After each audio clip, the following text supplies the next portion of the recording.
Beijing is home to one of the world's largest media organisations, and it's Xinhua News Agency.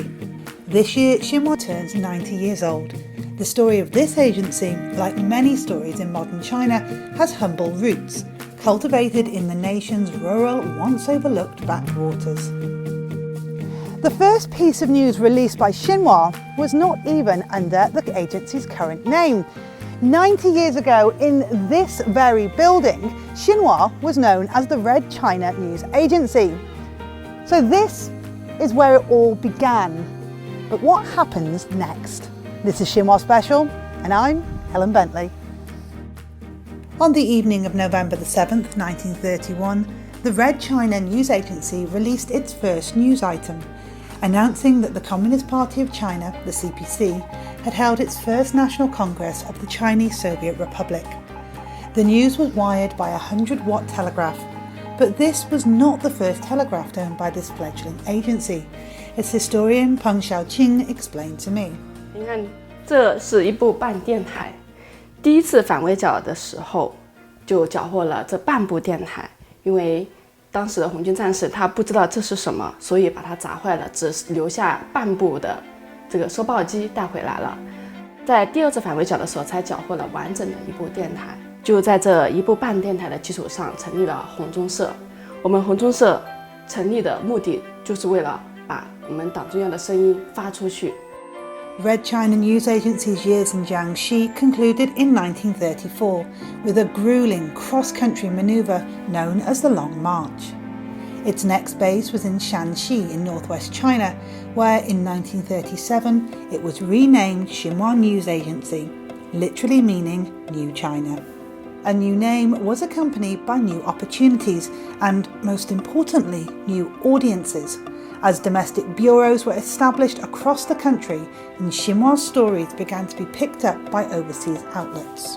Xinhua's English language service was launched in 1944, in no small part thanks to a British man called Michael Lindsay, who'd actually arrived in China in the late 30s to teach at a university in Beijing.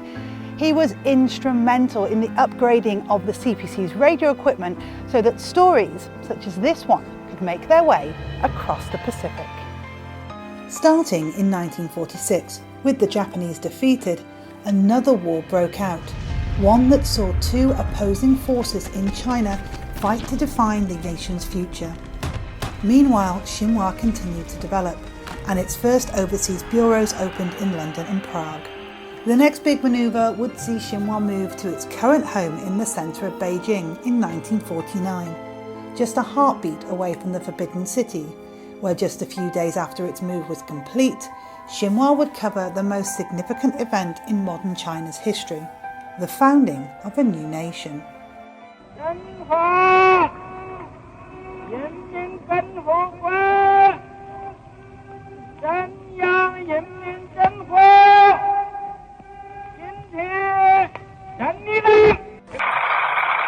Сегодня создана Китайская Народная Республика. Former Xinhua reporter Chu Du-yi broadcast this historical moment to the outside world through the Russian service. She is the daughter of Chu Chubai, a former party leader executed by the Kuomintang, and is the same age as the CPC. As a journalist, she witnessed and recorded the profound changes of the country her father died for. Today, Xinhua provides 24/7 services, including text stories, videos and photographs in 15 languages, spanning social media, apps, websites and broadcast. Its methods and approaches as varied as the content itself. Its reports have covered a changing China, a changing world, a changing industry, from the ground up. 我是新华社太空特约记者航天员景海鹏。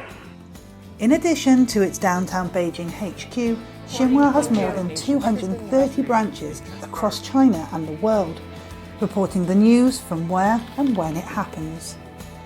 In recent years, as media industries worldwide have innovated their offerings, Xinhua too has upgraded its editorial tools.